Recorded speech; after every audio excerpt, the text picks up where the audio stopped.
আসসালামু আলাইকুম। আমন্ত্রণ জানাচ্ছে আইজে ক্রিয়েশন নিউজ আপডেটে। সঙ্গে আছি আমি ইমতিয়াজ আহমেদ। শুরুতেই সংবাদ শিরোনাম।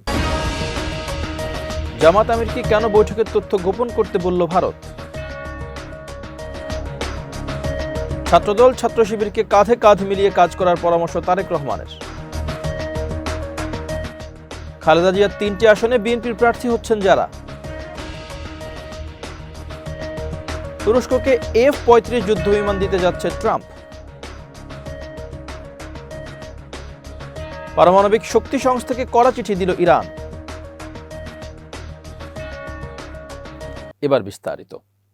ভারত বাংলাদেশের রাজনীতিকদের সঙ্গে বৈঠক করে তা কেন বারবার গোপন করতে চায়, এ প্রশ্ন উঠেছে বুধবার থেকে।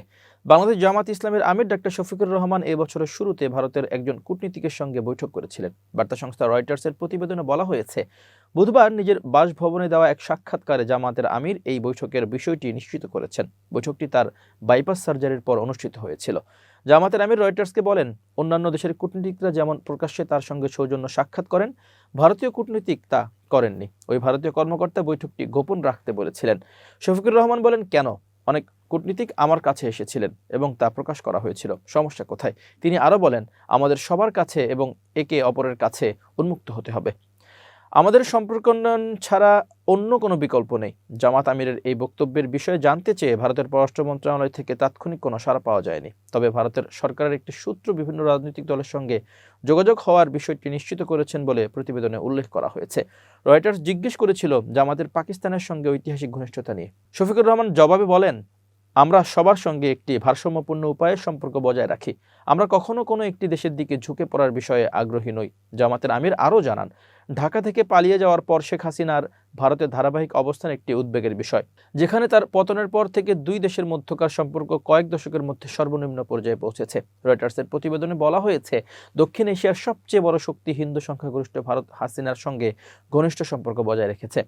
এ প্রসঙ্গে জামাত আমির ডাক্তার শফিকুর রহমান তার ভেরিফাইড ফেসবুকে লিখেছেন, আন্তর্জাতিক মিডিয়া রয়টার্সকে গতকাল দেওয়া এক সাক্ষাৎকারে রয়টার্সের একজন সাংবাদিক আমাকে জিজ্ঞেস করেন, ভারত যেহেতু আপনাদের প্রতিবেশী দেশ, তাদের সঙ্গে আপনাদের কোনো যোগাযোগ আছে কিনা, কোনো কথাবার্তা বা বৈঠক হয় কিনা। আমি তখন বলেছিলাম, গত বছরের মাঝামাঝি সময়ে আমি অসুস্থ হওয়ার পর চিকিৎসা শেষে যখন বাসায় ফিরি, তখন দেশ বিদেশের অনেকেই আমার সঙ্গে সাক্ষাৎ করতে আসেন। অন্যান্য দেশের সম্মানিত কূটনীতিকবৃন্দ যেমন এসেছেন, তেমনি তখন ভারতের দুজন কূটনীতিকও আমাকে দেখতে আমার বাসায় এসেছিলেন। অন্যদের মতো তাদের সঙ্গেও আমার কথা হয়েছে। জামাত আমির আরও লিখেছেন, আমরা তাদের সঙ্গে আলাপ আলোচনার সময় বলেছিলাম, যত কূটনীতিক এখানে এসেছেন তাদের সকলকেই বা তাদের সকলের বিষয়ে আমরা পাবলিসিটিতে দিয়েছি। আপনাদের এই সাক্ষাৎও আমরা পাবলিসিটিতে দিতে চাই। তখন তারা আমাকে এটি না দেওয়ার জন্য অনুরোধ করেন। আমরা বলেছিলাম, পরবর্তীতে যখনই আপনাদের সঙ্গে দুই দেশের স্বাস্থ্য সংশ্লিষ্ট বিষয়ে বৈঠক হবে, তা অবশ্যই পাবলিসিটিতে যাবে। এখানে গোপনীয়তার কিছু নেই। আমি বিস্মিত যে আমাদের কিছু দেশীয় মিডিয়া ভারতের সঙ্গে জামাত আমিরের গোপন বৈঠক হয়েছে বলে সংবাদ পরিবেশন করেছে। আমি এ ধরনের সংবাদের তীব্র নিন্দা জানাই এবং ভবিষ্যতে প্রকৃত বিষয়ে না জেনে এবং বিভ্রান্তিকর সংবাদ পরিবেশন করা থেকে বিরত থাকার জন্য সংশ্লিষ্টদের প্রতি আহ্বান জানাই। ভারতের সঙ্গে বৈঠক গোপন করা প্রসঙ্গে বিশ্লেষকরা বলেন, ভারত বাংলাদেশকে গোলাম বানিয়ে রেখেছিল গত 16 বছর। বন্ধুত্বপূর্ণ সম্পর্ক নয়, বরং গোলামের ধারাবাহিকতা রক্ষা করতে ভারত হন্য হয়ে এখন বিভিন্ন রাজনৈতিক দলকে হাত করাতে চাচ্ছে। এতদিন হাসিনাকে গোলাম হিসেবে পেয়ে বিএনপি ও জামাতকে ভারত তুচ্ছ-তাচ্ছিল্য করেছে, এখন নিরুপায় হয়ে জামাতকেও কাছে নিতে চাচ্ছে। বিশ্লেষকরা আরও বলেন, বাংলাদেশের জনগণের সঙ্গে কোনো সম্পর্ক চায় না ভারতের বিজেপি সরকার।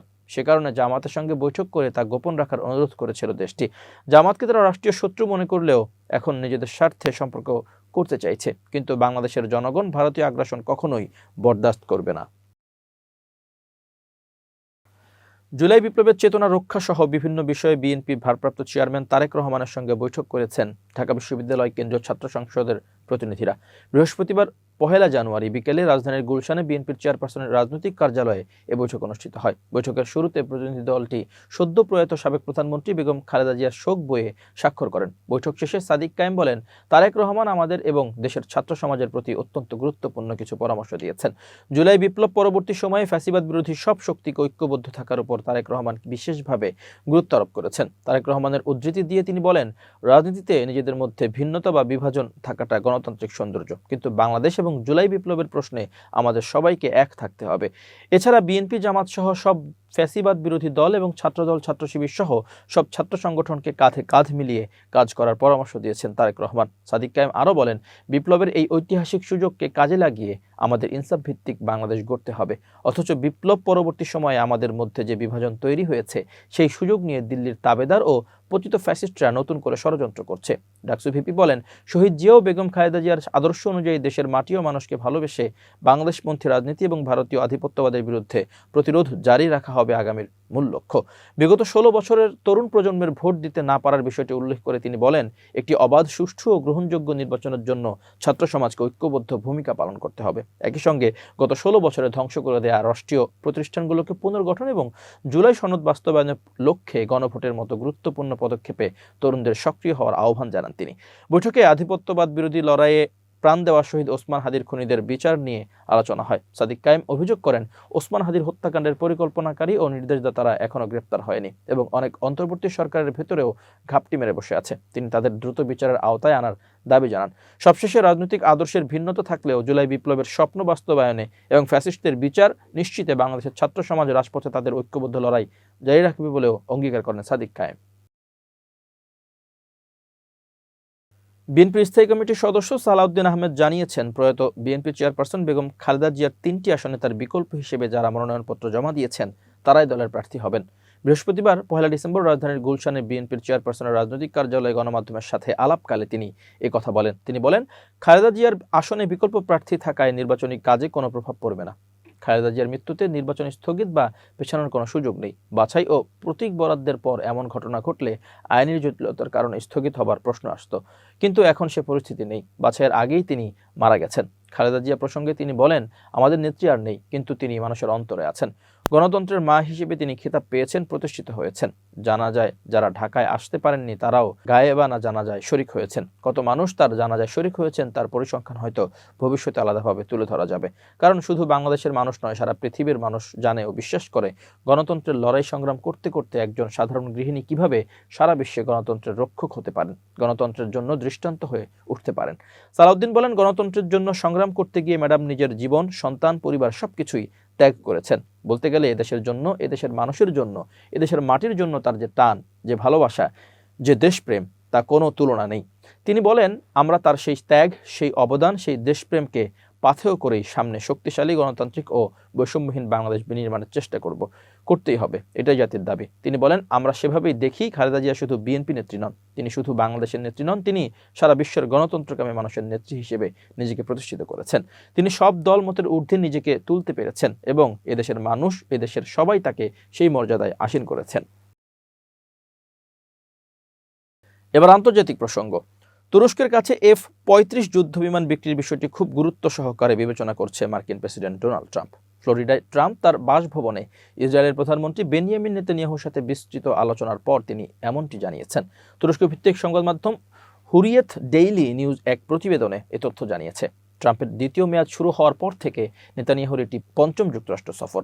ফ্লোরিডার পাম বিচে ট্রাম্পের মার-এ-লাগো রিসোর্টে গাজা যুদ্ধবিরতি পরিকল্পনার দ্বিতীয় পর্যায়ের আলোচনাকে কেন্দ্র করে এই সফর। আলোচনা পরবর্তী সময়ে ট্রাম্পকে তুরস্কে F-35 যুদ্ধবিমান বিক্রির বিষয়ে আমেরিকা অনুমোদন করবে কিনা এমন জিজ্ঞাসা করা হলে তিনি বলেন, আমরা এটি নিয়ে খুব গুরুত্ব সহকারে ভাবছি। এ সময় ইসরায়েল এবং তুর্কির মধ্যে সংঘাতের সম্ভাবনা সম্পর্কে জানতে চাইলে ট্রাম্প তুরস্কের প্রেসিডেন্ট রিসেপ তাইয়েপ এরদোয়ানকে খুব ভালো বন্ধু বলে অভিহিত করেন। তিনি বলেন, আমি প্রতিশ্রুতি দিচ্ছি যে তারা ইসরায়েলের উপর কখনো এগুলো ব্যবহার করবে না। কক্ষ থেকে বেরিয়ে যাওয়ার সময় বলেন, আমাদের কোনো সমস্যা হবে না। এর আগে 2019 সালে রাশিয়ান S-400 বিমান প্রতিরক্ষা ব্যবস্থা কেনার কারণে তুরস্ককে F-35 যুদ্ধবিমান কর্মসূচি থেকে স্থগিত করে যুক্তরাষ্ট্র।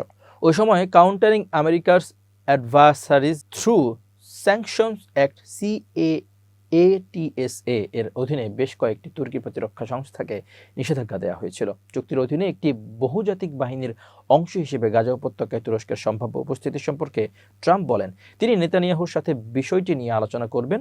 ট্রাম্পকে গাজায় তুর্কি সেনা মোতায়েনের ব্যাপারে জিজ্ঞেস করা হলে তিনি বলেন, প্রেসিডেন্ট এরদোয়ানের সাথে আমার একটি দুর্দান্ত সম্পর্ক রয়েছে এবং আমরা এটি নিয়ে কথা বলবো যদি এটি ভালো হয়, এবং আমি মনে করি এটি ভালো। তিনি আরও বলেন যে বিষয়টি বিবির সাথে সম্পর্কিত হবে। ট্রাম্প নেতানিয়াহুকে ডাকতে প্রায়শই বিবি ডাকনাম ব্যবহার করেন। ট্রাম্পকে জিজ্ঞাসা করা হয়েছিল যে তিনি পশ্চিম তীরে ইসরায়েলের বসতি স্থাপনাকারীদের সহিংসতা নিয়ে উদ্বিগ্ন কিনা এবং তিনি কি অধিকৃত অঞ্চল সম্পর্কে নেতানিয়াহুকে কোনো বার্তা দিয়েছেন কিনা। এর বিপরীতে ট্রাম্প বলেন, পশ্চিম তীর নিয়ে আমাদের দীর্ঘদিন ধরে আলোচনা হয়েছে এবং আমি বলবো না যে আমরা পশ্চিম তীরের বিষয়ে 100% একমত, তবে আমরা একটি সিদ্ধান্তে পৌঁছাবো। এটি উপযুক্ত সময়ে ঘোষণা করা হবে। এ সময় তিনি বলেন, তবে নেতানিয়াহুর সঠিক কাজটিই করবেন। ইরানের পারমাণবিক কর্মসূচিতে ঢালাওভাবে দেওয়া মার্কিন হুমকির প্রতি ক্ষোভ জানিয়ে আন্তর্জাতিক পারমাণবিক শক্তি সংস্থা IAEA মহাপরিচালক রাফায়েল গ্রোসিকে একটি চিঠি পাঠিয়েছেন দেশটির স্থায়ী মিশন। খবর মেহর নিউজ এজেন্সি সম্প্রতি পাঠানো এক চিঠিতে ইরানের স্থায়ী মিশন সতর্ক করে বলেছে, এ ধরনের হুমকিকে স্বাভাবিক মনে করা হলে তা IAEA এর বিশ্বাসযোগ্যতা এবং বৈশ্বিক পারমাণবিক অস্ত্র বিস্তার রোধ চুক্তি এর জন্য মারাত্মক পরিণতি ডেকে আনতে পারে। ইরানি মিশন জোর দিয়ে বলেছে, এসব হুমকিকে স্বাভাবিক মেনে নিলে IAEA এর যাচাইকরণ কার্যক্রমের মাধ্যমে গড়ে ওঠা আন্তর্জাতিক আস্থাকে দুর্বল করে দেবে। ইরান চায় এ ধরনের বেপরোয়া পদক্ষেপের নিন্দা জানানো জরুরি এবং দায়ীদের সম্পূর্ণভাবে জবাবদিহির আওতায় আনতে হবে। 29 ডিসেম্বর ইসরায়েলের প্রধানমন্ত্রী বেনিয়ামিন নেতানিয়াহুর সঙ্গে এক যৌথ সংবাদ সম্মেলনে মার্কিন প্রেসিডেন্ট ডোনাল্ড ট্রাম্প দাবি করেন, ওয়াশিংটন তেহরানের সঙ্গে আলাপকালে বা সংলাপে বসতে প্রস্তুত, তবে শক্তি প্রয়োগের বিকল্প টেবিল রয়েছে। তিনি বলেন, আমি আশা করি তারা আবার কিছু গড়ে তুলতে চাইছে না, কারণ যদি তারা তা করে তাহলে খুব দ্রুত সেই গঠন সম্পূর্ণভাবে ধ্বংস করা হবে বা ধ্বংস করা ছাড়া আমাদের আর কোনো উপায় থাকবে না। ট্রাম্পের এই প্রকাশ্য সংঘাতমুখী বক্তব্য উপেক্ষিত থাকেনি। 29 ডিসেম্বর ওই হুমকির কয়েক ঘন্টার মধ্যে ইরানের রাজনৈতিক, সামরিক ও কূটনৈতিক অঙ্গনের শীর্ষ কর্মকর্তারা কঠোর প্রতিক্রিয়া জানান। তারা ওয়াশিংটনের বক্তব্য প্রত্যাখ্যান করে ইরানের সার্বভৌমত্ব ও জাতীয় নিরাপত্তা রক্ষার অধিকার পুনর্ব্যক্ত করেন। প্রিয় দর্শক, শেষ করছি আইজি ক্রিয়েশন নিউজ আপডেট। আজ এ পর্যন্তই। ভিন্ন খবর নিয়ে দেখা হবে আগামীকাল সন্ধ্যা 7:30টায়। নিজেকে আপডেট রাখতে সাবস্ক্রাইব করুন চ্যানেলটি। নিয়মিত লাইক, কমেন্ট ও শেয়ার করে ছড়িয়ে দিন সর্বত্র। সুস্থ থাকুন, নিরাপদে থাকুন। আল্লাহ হাফেজ।